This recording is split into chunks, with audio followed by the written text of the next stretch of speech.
नमस्कार दोस्तों, मैं हूं आपकी अपनी प्राची अधिकारी। आज की घटना मैं लेकर आई हूं जम्मू कश्मीर के उधम सिंह नगर से। यहां पर एक लड़की जो कि मेडिकल फील्ड से थी, उसका कॉलेज टाइम से एक आदमी सैयद आरफीन शाह, जो कि उसका क्लासमेट रहा, बैचमेट रहा, उससे बातचीत होती थी, उससे काफ़ी बातचीत होती थी। तो उसको वो बहुत सेकुलर और लिबरल साउंड होता था कि खुले विचारों का है, और वो अच्छा दोस्त था उसका। और लड़की ने भी यही माना, जैसे कि लड़की बता रही कि अच्छी बातें करता था, उसका हालचाल पूछता था, सारी अपनी अपनी बातें करते थे। उसके बाद जो है लड़की जो है उसके वो जहाँ काम कर रही थी, शायद पटेल अस्पताल था, तो वहाँ सैयद आरफीन शाह की जो अम्मी थी, वो जो कैंसर से पीड़ित थी, वो भर्ती होती हैं। तो इस दौरान जो लड़की है उनकी देखभाल करती है, और माँ जो उनकी अम्मी है वो बड़ा खुश होती है और कहती हैं कि तुम मेरे बेटे से निकाह क्यों नहीं कर लेती, हम तो बड़े खुले विचारों के हैं, तुम अपना मज़हब अपना जो धर्म है वो साथ लेकर चल सकती हो, उसे कंटिन्यू कर सकती हो, और हमें कोई इससे आपत्ति नहीं है। तो लड़की ने सोचा भाई मैं अकेली हूँ और मेरे पहले कुछ रिश्ते अच्छे नहीं रहे हैं, मेरा अनुभव अच्छा नहीं रहा है, तो एक सोशल सिक्योरिटी चाहिए, सामाजिक सिक्योरिटी, तो क्यों ना मैं इससे निकाह कर लूँ, शादी कर लूँ। तो लड़की ने सोचे अच्छे अच्छे ख्वाब, जैसा कि हर लड़की देखती है, तो लड़की ने हाँ बोल दिया। और इनका जो है ये लोग उस लड़की को सहारनपुर लेकर आए, उत्तर प्रदेश के सहारनपुर, जहाँ इस्लामिक रीति रिवाजों से लड़की का निकाह पढ़ाया जा रहा था। जब निकाह नाम में भी हस्ताक्षर हो रहे थे, तो लड़की वो दस्तावेज़ देखकर चौंक गई। तो बोली ये क्या है? तो बोले ये तो मेरा नाम इसमें आपने निकिता सैनी से नफीसा नाज रख दिया है, नफीज़ा नाज रख दिया है। तो बोले अरे उसकी माँ बोली अरे घबराओ मत, ये तो बस एक पेपर फॉर्मेलिटी है और कुछ नहीं है, हम लोग बड़े खुले विचारों के, ऐसा कुछ भी नहीं है, और तुम बिल्कुल निश्चिंत रहो, और तुम अपना जो धर्म है वो कंटिन्यू रख सकते हो, तो खाली उसके लिए हो रहा है। तो बोलती ठीक है। लड़की ने भी ले लिया मामला, चलो। फिर उसके बाद ये उधम सिंह नगर वापस आ गए, जम्मू के उधम सिंह नगर या जम्मू कश्मीर के उधम सिंह नगर वापस आ गए। तो वहाँ जब वापस आए तो पहले तो सुहागरात वगैरह ठीक ठाक चली। फिर 2-3 दिन के बाद पूरी एक पंचायत जैसी घर वालों की बैठी, जिसमें जो सास थी, सास का नाम है महमूदा नाज के ही नाम पे देखो नफीज़ा नाज रखा है इसका नाम, तो सास से मिलता जुलता। तो महमूदा नाज जो है वो कहती हैं देखो, तो तुम औरत हो, एक औरत की तकलीफ़ समझती है। 2007 से मेरे को कैंसर है, मैं कैंसर से जूझ रही हूँ, मेरा इलाज चल रहा है, मेरे शौहर के साथ मेरे कोई भी जिस्मानी ताल्लुकात नहीं है, मेरे शौहर तड़पते हैं, और कितनी बार जो बाज़ार है उसमें ऐसा खुश करने का जो सामान है वो अच्छा नहीं मिलता है, तो क्यों ना तुम मेरे शौहर को खुश करो, उसको सही से रखो, और अगर सब कुछ सही चला तो मैं बेटे से तलाक दिला के तुम्हारे जो मेरे शौहर हैं उनसे ही तुम्हारा निकाह पढ़वा दूँगी। तो लड़की चौंक गई, वो अपने शौहर को आके बताया, तो शौहर बोला तो क्या हुआ, ये तो कॉमन सी बात है, अगर करना चाहती हो तो कर लो अब्बू के साथ, क्या बोलते हैं, हम घर की बात घर में रहेगी, किसी को नहीं बताएंगे, निकाह तुम्हारा मुझसे ही रहेगा, लेकिन जो है ये अगर तुम कर भी लेती हो तो कोई प्रॉब्लम नहीं है। तो लड़की बड़ा चौंक जाती है, वो सोचती है कि मेरे पति का यहाँ रह के दिमाग ख़राब हो रहा है, मैं इसको लेके चले जाती हूँ ये सब माहौल से। और उसका जो भाई था, लड़की जो पति का भाई था, वो भी समझा रहा था। तो शौहर तो ससुर बोलता है 20,000 में मैं रख लूँगा इसको महीने का देकर। तो देवर बोलता है नहीं 20,000 मैं दे दूँगा। तो बोलता है नहीं तू 15 दे देना, मैं 20 दे दूँगा तो सही हो जाएगा। मतलब वो एक्चुअली उसे आपस में ही बांटना चाह रहे थे कि घर की बात घर में रहेगी, और लड़की को ये भी लगा कि कहीं ये मुझसे प्रॉस्टिट्यूशन यानी कि देह व्यापार तो नहीं कराना चाह रहे। पहले ससुर के साथ खुल गई, मतलब शौहर से ससुर के साथ खुल गई, ससुर मकबूल शाह के साथ खुल गई, अब उसके साथ खुल गई तो दूसरे देवर के साथ खुल गई, तो एक खुली मंडी की तरह हो गई। इसने लिया, इसने इस्तेमाल करा, इसने दिया, पैसे दिए। अब लड़की को आदत हो जाएगी कि पैसे दो, संभोग करो, पैसे दो, जिस्म खरीदो, तो लड़की को ऐसी आदत हो जाएगी, तो हम कहेंगे क्यों ना हम बाहर वालों से भी करवाएं। तो इस प्रकार का जो एक साजिश थी लड़की के लिए रची गई। उसके बाद जब ये लड़की को तभी भी समझ में नहीं आया, वो अपने शौहर को लेकर बाहर आ गई और दूसरी जगह पर रहने लगी। तो वहाँ उसको ये शौहर उसका सैयद आरफीन शाह समझाने लगा कि अगर तुम कर लेती अब्बू के साथ तो प्रॉब्लम क्या थी, परेशानी क्या थी, और अगर मैं कह रहा हूँ मेरे होते हुए भी तुम उसे करना चाहती तो कर लो, और दूसरा अगर ऐसा नहीं है तो फिर मैं छोड़ देता हूँ, तुम निकाह कर लो। जब वो नहीं मानी तो ये एकदम से गायब हो गया वहाँ से। पता चला कि भैया ये तो पहले से शादीशुदा है और अपनी जो पहली वाली जो बीवी है कॉन्ट्रैक्ट यानी योनियों का कॉन्ट्रैक्ट वाली, उसके साथ जो मुसलमान पहले से मुसलमान है उसके साथ ये घूमने गया हुआ है इसे छोड़कर। तो पहले तो उसके पीछे पैरों के नीचे से ज़मीन ये खिसक गई थी कि इस प्रकार की बातें हो रही थी। दूसरी बार जला ये कह के आ गया कि भैया पहले से शादीशुदा है।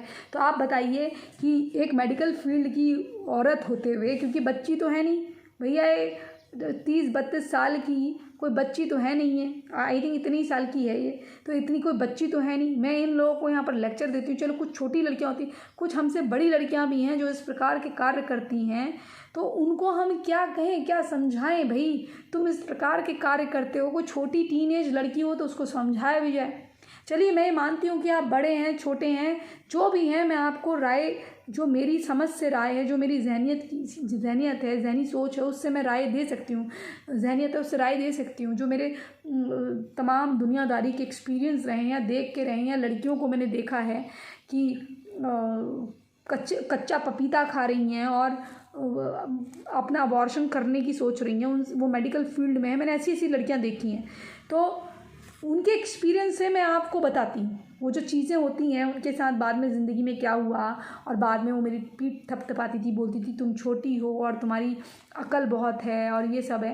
भाई मुझे भी ऐसा नहीं कि आई एम परफेक्ट, हमने भी गलतियाँ करी होंगी, पर ऐसी गलतियाँ नहीं। हमें ये पता था कि ये जो पर्सनल लाइफ है इसमें कोई भी ऐसे आपका ये तबका है, इससे ना आपने गले लगना, ना हाथ पकड़ाना, ना कुछ। ठीक है शूटिंग है, शूटिंग में आपका जो एक्टर है आपको गले लगाया, आपने वो सीन ओके करा, उसके बाद आप आ गए। अगर कोई अंडू मंडू सीन है तो सीधे मना कर दो, नहीं करना। हाँ गले लगना है पोस्टर के लिए, कभी कभी पिक्चर में ऐसा कुछ नहीं होता, लेकिन पोस्टर के लिए ऐसा ऐसा मुंह बना के करना पड़ता है।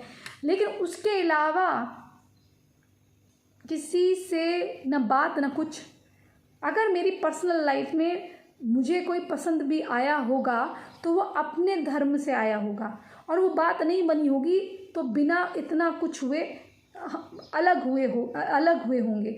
लेकिन इस प्रकार से इतना इन्वॉल्व होना कि बिल्कुल आप चले जाओ, ये सब करके आ जाओ, किस किस के साथ करोगे भैया। फिर ऐसे तो फ़ोनों पे बहुत बात हो जाती है लड़कियों की, किसी को जानना होता है चलो उसमें ही आपकी बहुत सारी बातें हो जाती हैं। पर बहुत सारी बातों का मतलब ये नहीं कि आप इतने फास्ट हो जाएं कि पहले दिन से ही आप यही सब जिस्मानी ताल्लुकात की बातें करने लगें और बिना एक दूसरे का हाल चाल जाने, बैकग्राउंड जाने, फैमिली जाने। क्योंकि इंडिया में आज भी 7 जन्मों का बंधन माना जाता है हमारे उसमें, और ये जो संभोग है ये संभोग नहीं होता। जब अगर आप किसी से प्रेम करते हैं या मैं किसी से प्रेम करती हूँ, जो मेरी सोच है, अगर मैं किसी से प्रेम करती हूँ और मैं उससे विवाह करूँ तो जो हम लोगों का मिलन होगा वो मिलन जब संतान उत्पत्ति के लिए होता है, वो मिलन ऐसा होता है। अगर आप संतान उत्पन्न अपने से नहीं भी करना चाह रहे हैं, किसी और से, किसी और माध्यम से करना चाह रहे हैं, तो आप भगवान से प्रार्थना करते हैं कि आपका जब पहली बार मिलन हो कि हे प्रभु हमारे बीच में जो है संबंध युगों युगों के लिए बने रहे। हालांकि ये पॉसिबल है या नहीं, लेकिन मैं तो हिंदू धर्म को अपने मानती हूँ, सनातन को। मेरा मानना है कि 7 जन्मों का बंधन होता है। तो हाँ अगर कोई गलती हो गई है, कोई गलत व्यक्ति आपके जीवन में आ गया, तो कलयुग है, आप उसे लीगल माध्यम से छोड़ सकते हैं। लेकिन ये नहीं कि आधा पैर यहाँ लटका के रखिए, आधा यहाँ रखिए। जो भी आपके जीवन में जब सच्चा जीवन साथी आएगा उसके साथ आपका 7 जन्मों का जब संबंध होगा तो आप यही कहेंगे कि हे प्रभु हमारा जीवन काल जब तक हम जीवित हैं तब तक बने रहे, और अगर अच्छा पार्टनर है तो जीवन 7 जन्मों तक यही मेरा जीवन साथी बने, यही मेरी धर्मपत्नी, यही मेरा धर्मपति बने रहे।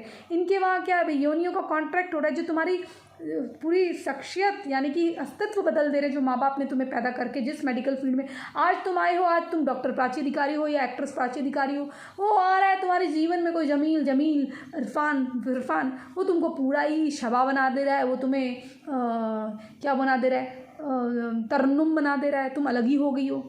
माँ बाप भी बदल लोगी क्या?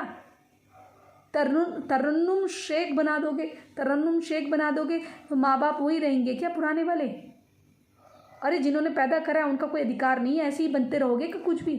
और अगर माँ बाप जीवित नहीं है, जो रिश्तेदार हैं जिनकी तुम भांजी भतीजी रही हो, कज़न बहन रही हो। ऐसे समाज में हमारा दायित्व होता है ये सब। हमको शादी ब्याह के रिश्ते जो हैं बहुत सोच समझ के निर्णय लेने चाहिए। अगर कुछ गलती हो जाती है, अगर तुम हिंदू से शादी करती हो, अगर मान लो तुम दोनों की बिल्कुल ही नहीं पट रही है, पहले तो कोशिश करनी चाहिए। लेकिन हाँ, अगर बिल्कुल ही झूठा व्यक्ति है तो भाई लीगल तरीके से, अगर लीगल विवाह हुआ है, शादी रजिस्टर्ड अगर नहीं है, तब तो तुम वो दस्तावेज फाड़ो और अलग हो जाओ कि तू अपने रास्ते में अपने रास्ते। लेकिन अगर लीगल शादी है तो जाके डिवोर्स लो, जो रजिस्टर्ड शादी है उसमें डिवोर्स लो।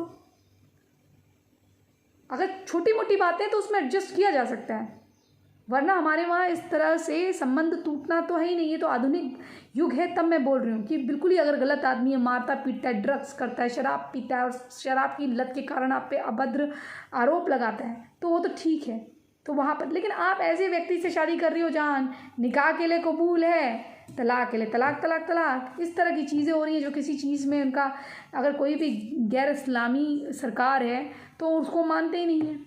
जो जो जो अगर कोई भी सरकार है उसको नहीं मानते हैं, वो अपना ही कानून मानते हैं, उनके दिमाग में शरिया ही चल रहा होता है। जिसकी सास की बात कर रही है, जो औरत ऐसी बात कर रही है कि 2007 से मेरा पति जो है, मैं कैंसर से पीड़ित हूँ और मेरे जिस्मानी ताल्लुकात नहीं है, तुम बना लो, और शौहर आके कह रहा है कि भैया तुम मेरे अब्बू से कर लोगी तो क्या होगा, अगर मेरे साथ रहते हुए करना चाहती हो, मतलब उसके दिमाग में तो दूसरी बीवी है।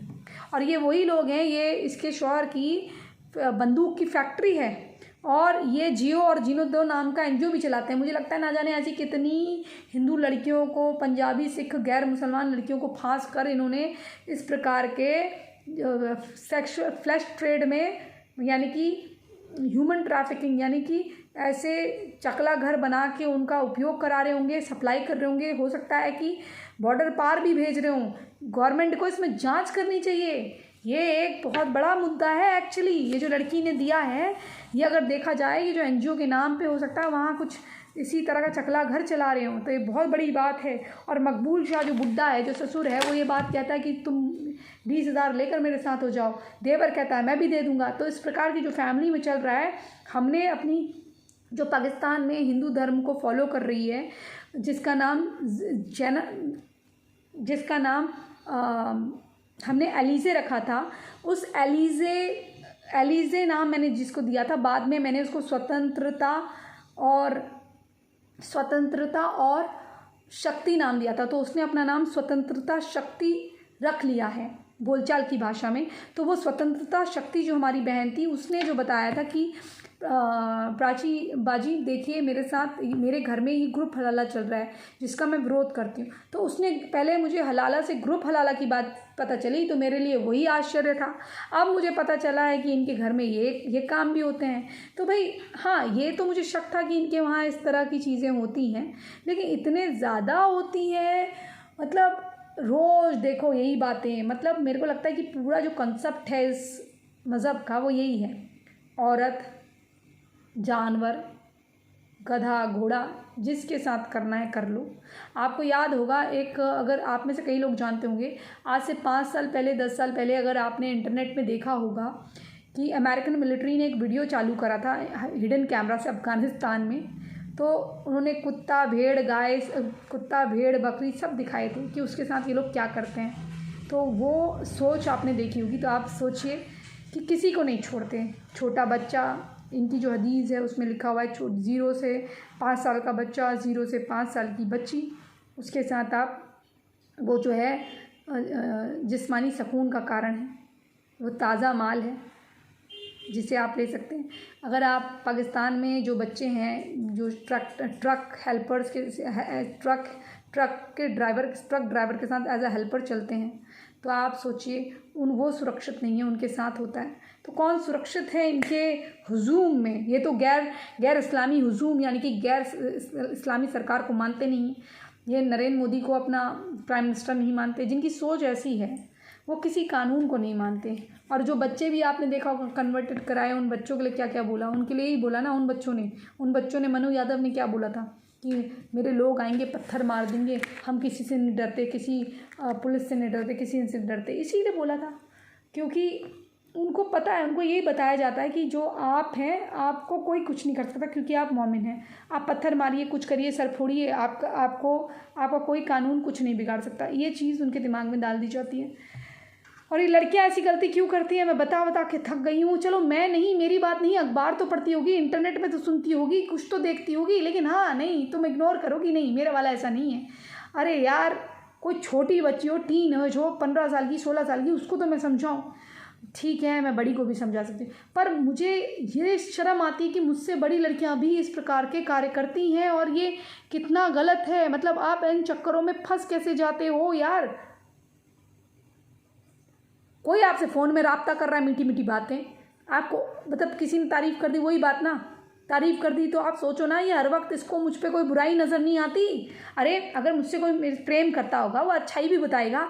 अगर मुझे डायरेक्टली कि हाँ ये चिढ़ जाएगी, गुस्सा हो जाएगी, झपट जाएगी जंगली बिल्लियों की तरह, तो वो मुझे अलग तरीके से बताएगा ना कि तुम्हारी ये बात, अगर तुम इसे ऐसा कर दोगी, ये पेन ऐसे रखा है बेबी, तुम इसे ऐसे रख दोगी तो ज़्यादा अच्छा रहेगा।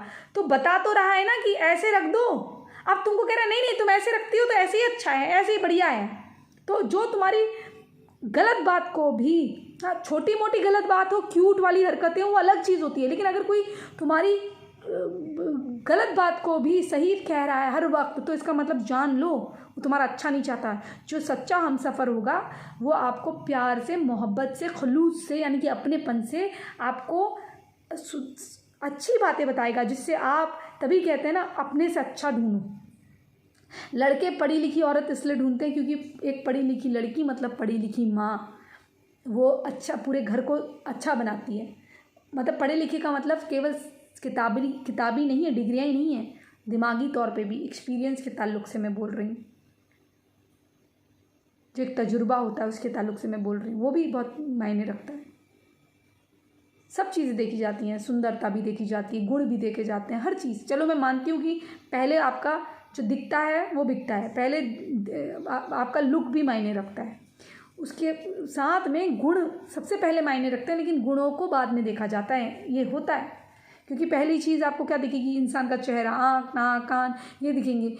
आदमी के दिल में आएगा कि मेरे, फिर उसको जब अफेयर चल गया तो आएगा कि मेरे बच्चे कैसे होंगे, लेकिन यहाँ इनके मन में ऐसा कुछ नहीं आता। क्या संस्कार दोगी, ये सब कुछ नहीं आता है। आबादी बढ़ेगी, एक हमारे वहाँ आएगी, एक आप हिंदू से मुसलमान बनी या कुछ ईसाई बनी तो आप यहाँ से तो कट गई ना, एक हिंदू तो मर गया ना। तो इसलिए मेरी बहन दोबारा सनातन को अपनाओ, अपने दस्तावेज़ चेंज करो, वो बहुत ज़रूरी है। एक जनसंख्या हमारी बढ़ेगी ना, वापस आओगी, जो घटी है वापस आओ। और दूसरी चीज़, अब जो हुआ है उस आदमी को एक्सपोज तुम कर चुकी हो, जिसका बंदूक फैक्ट्री है, जियो और जीनोदो नाम की संस्था चलती है, ना जाने कितने काले कारनामे करता हुआ, नेताओं को सप्लाई करता हुआ लड़कियां, और ना जाने बॉर्डर पार खाड़ी देशों में कितनी लड़कियां बेच दी होंगी। जो ये चलते हैं हैरम वगैरह, आप देखना वो लड़कियां, उनकी कहानी भी एक बार बता चुकी हूँ कि दुबई में कुछ लड़कियां मिली थी, उनको उज़्बेकिस्तान का एक व्यापारी जो था, सेक्सुअल जो व्यापारी होते हैं जो इस तरह के चलाते चकलगर, वो ऑपरेट करते हैं। तो उसमें उत्तर प्रदेश की पंडित लड़कियां, क्षत्रिय लड़कियां, यादव लड़कियां, वाल्मीकि लड़कियां, सारी लड़कियां, हिंदू लड़कियां सारी मिली थी। तो वो खुद ही अपने घर में आना चाहती थी, क्योंकि इनके दस्तावेज़ चेंज करा दिया जाते हैं। क्योंकि आपको मैं कभी इसके विषय में एक अच्छी सी रिपोर्ट बना के आपको पेश करूंगी कि लड़कियों के साथ वो होता है, तुम हिंदू लड़कियों के साथ जो तुम सोच नहीं सकती। जो मुसलमान लड़कियों को बेच देते हैं वो तुमको ना बेचेंगे। चलिए, हो गई मेरी बात। आसपास की रिपोर्ट्स जो है ना हवा में नहीं आती हैं। ये लव जिहाद की रिपोर्ट जो है ये खाली झूठ नहीं है, सच्चाई है। इसे पहचानो, अपनी ज़िंदगी तबाह होने से पहले बचा लो, और अगर तबाह हो रही है तो उठो और संभाल लो। इसी संदेश के साथ मैं प्राची अधिकारी आपसे विदा लेती हूँ। और आप क्या सोचते हैं इस विषय में, अपने विचार साझा करिएगा, क्योंकि आपके सुझाव पढ़ने में कभी कभी एक सोच में भी पड़ जाती हूँ, अच्छा भी लगता है, कभी कभी हंसी भी आती है, क्योंकि कई बातें मजाकिया भी होती हैं और कई बातें दिल को छू भी जाती हैं, और ये भी पता चलता है कि आप मेरे साथ हो। अच्छे बुरी कोई भी बात हो, लिखिएगा, मैं हूँ यहाँ सुनने के लिए। और किसी को तकलीफ़ है तो प्लीज़ मुझे लिखें, ईमेल एड्रेस नीचे दिया हुआ है। इसी संदेश के साथ जय हिंद, जय भारत, वंदे मातरम, जय श्री राम। अपने धर्म में रहो, सनातन सत्य है, सनातन ही शिव है।